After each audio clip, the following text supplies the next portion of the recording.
Let me change tack and ask you about China, if I may. As you know well, for 2 years Beijing had Canberra in the diplomatic deep freeze, and since the new Australian government took office in May, lines of communication have been reopening in different ways.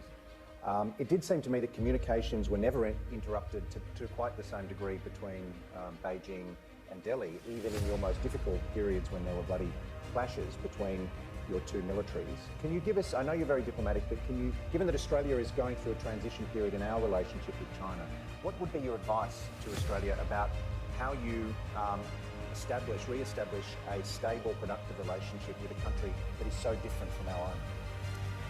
You know, I am, especially after I became foreign minister, I'm very careful about giving advice. I'm even more careful about giving advice publicly.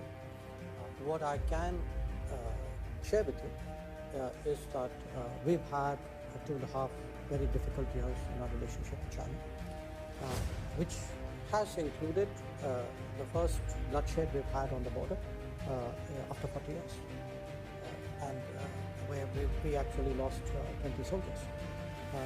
But our endeavor, my endeavor, has been to keep the communication lines going. In fact, the morning after that, I called up my counterpart and urged them to ensure that there are no escalatory modes or complicating modes on the Chinese side.